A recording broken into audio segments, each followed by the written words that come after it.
Em primeiro lugar, bom dia, ou seja o horário que for aí pra você.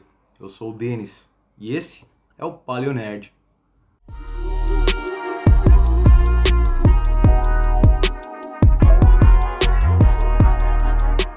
E hoje eu vou falar sobre um artigo que está lá já no site do Denis Gascot, que fala sobre o Museu de História de Barcelona, o MUBA, que foi inaugurado em 43, sim, em meio à Segunda Guerra Mundial.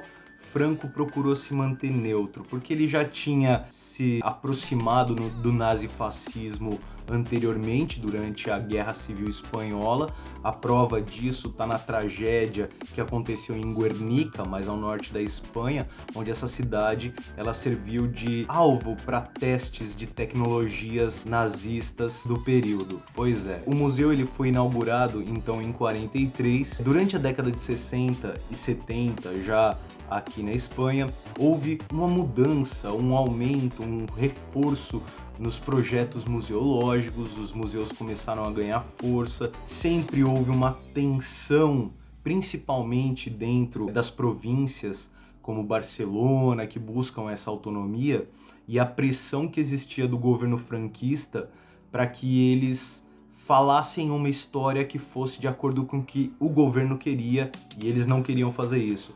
Então, por isso, havia um problema para a existência dos museus aqui. Muitas vezes, esses museus eles eram, por lei, colocados sob controle do Estado para que o Estado tentasse, de alguma maneira, controlar o que eles iam falar, o que eles iam mostrar da história da Espanha, né? É um baita de um debate isso daí, porque, afinal, é o que eu sempre falo.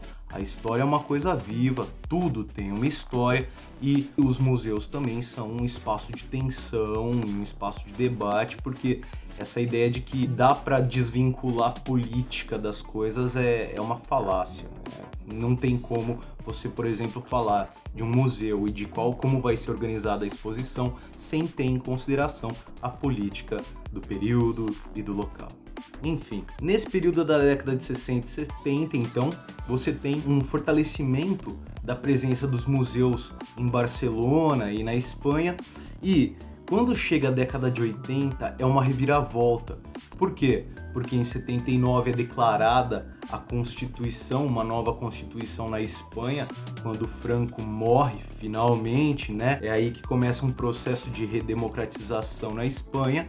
E na década de 80, então, você tem uma modernização da museografia espanhola, que a partir de então vai passar a ser muitas vezes tida como um exemplo, como um modelo a ser seguido pela forma de comunicação que eles estabelecem e também o cuidado que eles têm com os acervos. Em 2007, já bem mais adiante, o museu vai ganhar o nome de MUBA, e aí, nesse momento, ele vai passar a ser responsável por outros centros também. Como eu falo aqui no artigo, eu tô olhando aqui ó, na minha tela, então são vários lugares que ele passa a ser responsável pela manutenção e pelo cuidado com os arquivos que estão ali. Por que eu quero falar desse lugar? Véi, eu pirei. Eu cheguei lá, eu nunca tinha viajado, e quando eu chego no lugar, eu entro nesse museu, cara, o museu tem 4.000 metros quadrados de subsolo. E o subsolo é um sítio arqueológico romano.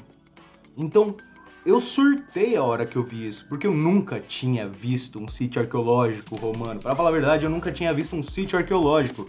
Infelizmente, o Brasil ainda está engatinhando muito na museologia que tem. Não que seja falta de vontade, eu sei que é um esforço, mas existem muitas forças contra. Aqui o negócio está em outro nível. Então, sabe o que é você entrar no subsolo de um museu e aí ter várias passagens assim, tudo organizadinho, cerquinhas, e você anda no meio de um sítio arqueológico romano. E o que você encontra lá? Eu anotei aqui. Tem uma tinturaria, uma lavanderia, uma vinícola, um conjunto episcopal que já é do período cristão e um centro de produção de garum. Aqui já tem bastante coisa para falar. Eles mostram como que a água chegava na tinturaria e na lavanderia e depois ela era escoada, porque havia um sistema já organizado pelos romanos. A vinícola é muito interessante, é um espaço grande de produção de vinho. Fala-se que o vinho deles, para nós, dos romanos, seria intragável. O que mais interessa aqui é o garum. O que é isso? Era um caldo de peixe, um molho, que era utilizado em diversos pratos. Isso é muito falado num livro que eu tenho aqui. O garum, ele era um produto que estava em toda a cozinha em Roma.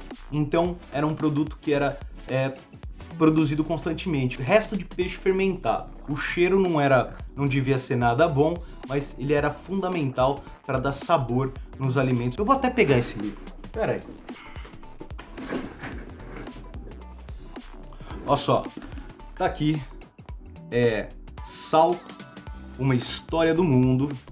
O autor é Mark Kurlansky e a editora é a editora Senac. É um livro que vale a pena, tranquilaço para ler, muito tranquilo. Ele não é um historiador especialista, mas ele fez uma baita pesquisa e fica assim perfeitamente deglutível. É ótimo para ler assim numa viagem, você não vai se matar e você vai se divertir. Então, isso daí são coisas que eu encontrei no museu. Eu deixei separado aqui umas imagens, só algumas. Prometo que são poucas. São coisas que eu acho que, assim, vale a pena prestar atenção do que tinha desse museu. Essa primeira imagem, ela mostra objetos de vidro. E isso é muito importante. O vidro só começa a aparecer nos sítios arqueológicos romanos, marcando uma mudança muito importante. Que mudança é essa? É a formação do Mare Nostrum. É a hora que os romanos conseguem conquistar o mar Mediterrâneo, ter monopólio sobre o mar Mediterrâneo, uma vez que eles vencem os cartaginenses naquela guerra. Já ouviu falar da Guerra Púnica? Esse é um termo antigo que se usava contra os cartaginenses, herdeiros da cultura fenícia. Pois é só a partir daí que essa tecnologia do vidro começa a ser introduzida na cultura romana, porque os cartaginenses já tinham isso. Outra imagem, é uma pintura restaurada que mostra um jovem de elite, um jovem patrício de elite romana, cavalgando. E na verdade você pode ver que é só um trecho que é realmente a imagem. O resto foi tudo restaurado pelos arqueólogos e os pesquisadores responsáveis ali. E ficou maravilhoso, é interessantíssimo de se ver. Outra imagem que é muito legal é uma reprodução do tecido, da forma de tecer que era produzida por eles, que você pode ver aí como era um tecido mais fino, não era aquela coisa grosseira como a gente pode vir a imaginar. Não, era um trabalho super cuidadoso. E essas pedras embaixo são pesos que ajudavam a manter ali o tecido reto para você trabalhar com eles. Uma coisa fantástica é que há muito a preocupação com a deficiência visual, por exemplo, e também auditiva. Então você encontra formas mais acessíveis, como por exemplo você, não só nesse museu, mas também no Museu do Mar, eu já citei isso, em outros museus, você encontra sempre uma maquete tátil, e isso é fantástico. A maquete tátil desse museu, ela é enorme e ela é toda em madeira entalhada, e ela tem a muralha da cidade que Barcelona inicialmente se chamava Barcino. Essa maquete já pega mais um período medieval, né? Quando você já tem a formação dos burgos, lembra do contexto de revolução financeira, da era medieval, né? Com a introdução das cartas de crédito. Então nesse período você tem a formação dos burgos. Cada vez mais as cidades elas vão procurando se manter encerradas em muralhas. Não que isso não fosse uma prática anterior, mas o negócio é que cada vez as cidades elas crescem, e conforme elas crescem, elas vão criando novas muralhas capazes de protegê-las ali. Essa imagem eu acho demais, que é um trecho desse sítio arqueológico que já se refere mais ao período medieval, e ele é parte da muralha, de uma das primeiras muralhas formadas ali naquela cidade. E o mais interessante é que você encontra pedras romanas, você encontra restos de construções que são aplicados ali. Então, essa reciclagem desses materiais, eles derrubavam o lugar, mas aquelas pedras que eles derrubavam, eles reutilizavam na construção de outros lugares. Então é muito comum num sítio arqueológico você encontrar esse tipo de coisa. E por fim, uma imagem que é fantástica, que é o material de escrita, o notebook deles. Esse era o jeito de você ter um caderno de anotações prático, fácil na mão. Era em cera que se escrevia. Isso daí também era utilizado nas escolas, hoje a gente sabe disso. Foi mal, tem hora que eu olho pra cá, eu tô tentando olhar pra lente, pra câmera, mas ainda tô me treinando a isso. E junto você vê uma lâmpada. Além disso, tem um tipo de um carimbo que ele era aquecido e marcava aqui a cera.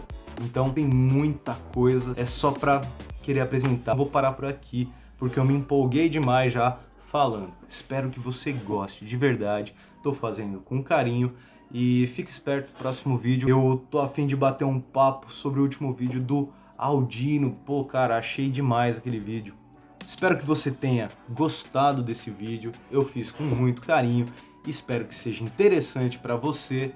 E eu vou procurar também falar sobre assuntos que estão mais correntes aí na internet, porque estão me mandando fazer isso, principalmente a patroa. Se você gostou, dá um clique aí no canal, se inscreve e comente, desembuche, fale o que você quiser. E aí a gente vai se comunicando, a gente vai mantendo o nosso papo, tá bom? Muito obrigado por tudo, tchau!